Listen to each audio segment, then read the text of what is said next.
Here we go again. Are y'all shocked? Are y'all surprised? I feel like before the last couple seasons, someone wants to sue. Okay. Now, do they have a reason to sue? I think they do. Okay. But let's get into it. Make sure you tap in, you subscribe, but let's get straight into it. Okay. Love is Blind producers accused of subjecting contestants to sleep deprivation, isolation, lack of foodization, and an excess of alcohol. And Steven is leading the suit. Now, y'all remember Steven, okay? He was at a sleep study. Was he really at a sleep study? Okay. But over and over again, we have seen Love is Blind be sued. It's not surprising. Okay. Even the last couple of seasons, how they try to highlight look at the plate of bagels, look at the food. Okay. And of course, we get those cups. Some people say the cups are so that we don't know how much the people are drinking. Some people say those cups are so that they could slice scenes together and the drinks do not give away that we slice this all together. Okay. But I do think that these reality shows, as I said before, fill the contestants up with alcohol to get the most entertainment, the most unhinged versions of these people. Okay. We see it over and over again. That kind of stuff, the drama is what they are here for. They're not here for happy couples because we see over and over again what they do with the happy couples. Nothing, y'all. Nothing. Nothing. Okay. Unless, you know, you're this new couple, you know, Amber D and oh boy, now they're the poster child for Love is Blind. But we can go on about them. But let's get into the suit. Okay. Yet another legal action reported by Deadline. Behind the scenes shenanigans and manipulations on the show, season 7 contestant Steven Richardson is suing the streamer and almost everyone else involved with several seasons of the American series for a plethora of labor violations and access. Okay.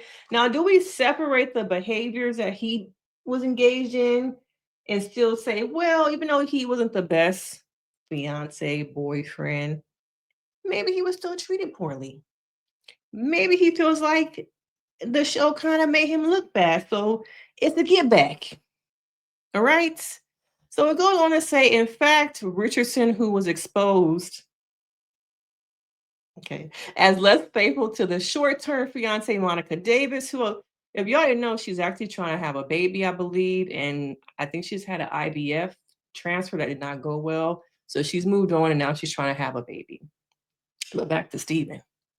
Okay. After the 2024 season was over, the showrunner himself proposed a sweeping class action suit against those who were including but not limited to season 6, 7, 8, and 9. So he won a class action. Now we have seen other lawsuits, but have we seen a class action? Okay. The article goes on to talk about Love is Blind, and people picking up on National Labor Relation Board's digs against Love is Blind from last year, filing the claims defendants willfully misclassify and upon information and belief continue to misclassify plaintiff, the class members, and aggrieved employees. Now, one thing people I don't know if y'all realize, but the people who go on these shows, the contestants, are employees.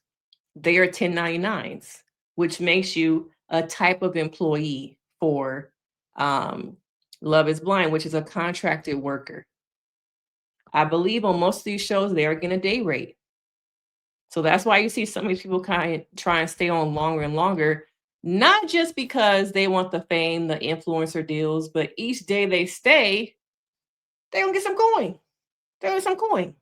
Okay. So they're trying to stay as long as possible because even if they don't win whatever the show is, I still need my day rate. Okay. I still need my day rate. So it goes on to say they are independent contractors, like I discussed. It goes on to exclaim that this was a substantial exercise of control over the manner, means, and timing of their work performed for defendants, non-scripted content producers, including but not limited to the Netflix reality TV show Love is Blind. Similar to past suits by fellow LIB cast member Renee. Remember her? That was a couple seasons ago too, where she was suing. What was it for harassment? They probably don't talk about it. Let's get into it. And Jeremy Harwell, Richardson and his 9-claim complainant says Netflix and producers bound them up in NDAs and then play fast and loose with their reality for the benefit of reality TV. Now, when it came to Love Island, they strapped up them NDAs and put them on them. Okay, they put the latex on them.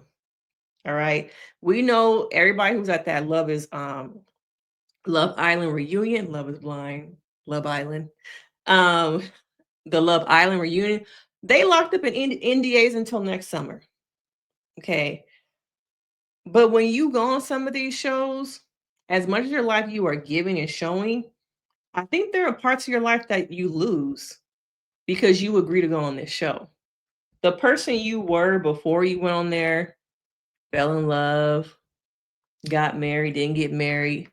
I don't know if you can leave and be the same person because now everybody's in your business. Everybody knows who you are.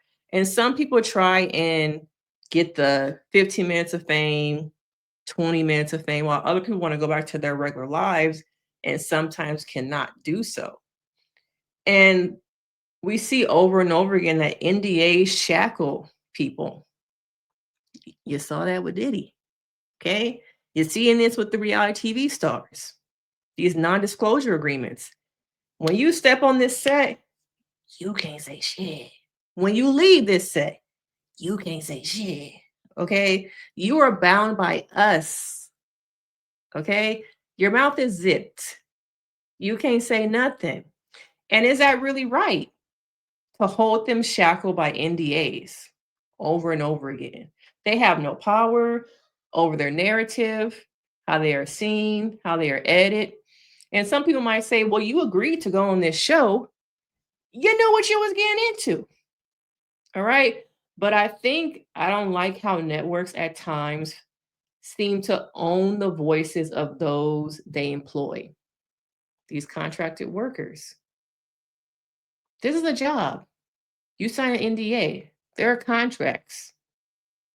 You're kind of giving up a lot of your rights when you decide to be in them pods. Whether we see you or you don't. Because this does not just go for people who are seen in the pods and on dates. It's people who just chilling and we never saw. They are also bound by NDAs. Okay. I just think that we have to change. I don't know if it's us. I don't know if it's the contestants. But I think over and over again, these NDAs are really hindering people from moving on with their lives and being able to tell their side of the story. Now, imagine if, you're on this show and someone says that you SA'd them, and that becomes a storyline. It's feeling like you were an abusive boyfriend, and that's the narrative. And once the show comes out, most of these shows a year later, you're not able to go on a podcast. You're not able to really say that's not true. This is what really happened. This is how she really was. This is how he really was because of these NDAs. Okay. Now it goes on to say, we have heard before in many of scripted suits, low paid contestants were wrapped up in a combination of sleep. Oh, I think I said sleep privation and inhumane working conditions. Okay.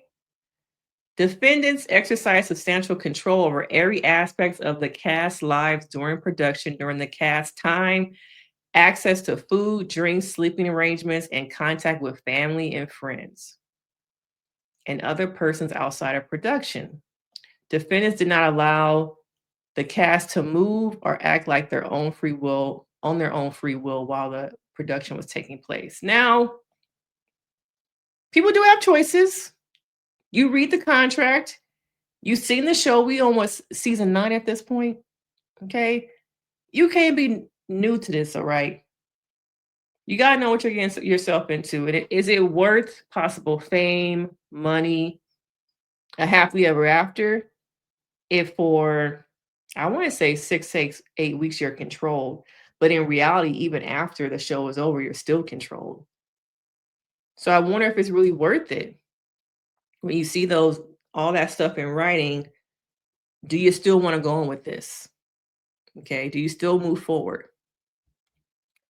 And where it says Richardson is looking for a class certification from a judge and then a variety of damages over what he wasn't paid and the way he was treated. Now, I wonder, did he bring it on himself? I wonder about what when they say how he was treated. Okay. No actual price tag. Oh, they made a spelling error here. I need to fix that deadline. No actual price tag is given in the jury trial, desiring a September 15th filed complaint. So that was only on Monday. Except to say the amount demanded and exceeding $35,000. Yeah, we know he probably wants some millions. Okay. Clearly, we haven't heard this kind of stuff about Love is Blind, other high hormone and low stake reality shows. Y'all shady. Clearly, we've seen a number of these actions, whether on the vine or they get quickly dismissed. Most of these get settled. Okay, it's not the first one. Just shows we all have our eyes wide open. Netflix did not respond to Deadline's comments. Okay, now this ain't the first. Okay, last year, somebody submitted a $97,000 NDA claim. Why does it matter now? Because Steven is filing another claim. Netflix and Kinetic Content are named defendants. So class action. So I wonder if how many other people he's going to try and get from the previous seasons to agree. And I wonder how many people would actually agree to do a class action. Complaint cites $97,000 plus NDA penalty and claims of sleep deprivation and isolation.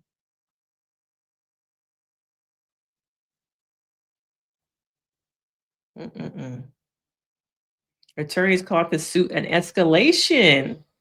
Fans expressed disgust on social feeds. Former cast urge accountability.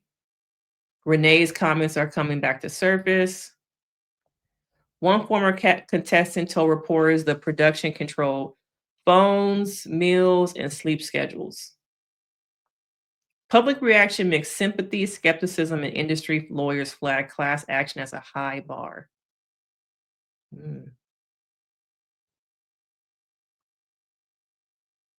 I remember they talked about this. What's his name? Jason Hartwell. He settled for $1.4 million, split among many participants and attorneys.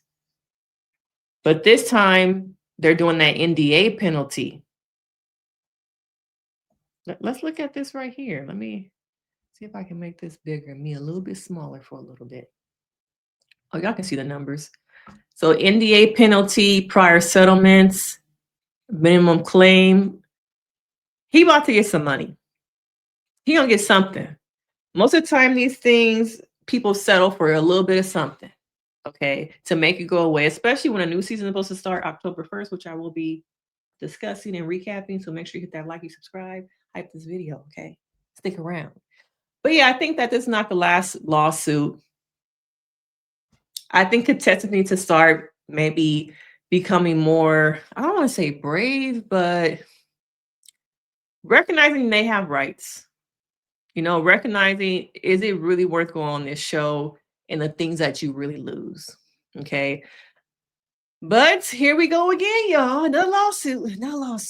All right. I just want to go on here and talk about this a little bit, but I think that these are real people. I think when you go on reality shows, the world, production, sometimes forgets that these are real people and that they have to go back to being regular people once the show is over. But unfortunately, I don't think that's really possible once you are on a reality show and the narrative about you is sideways, spun, sliced together to make you look like a villain.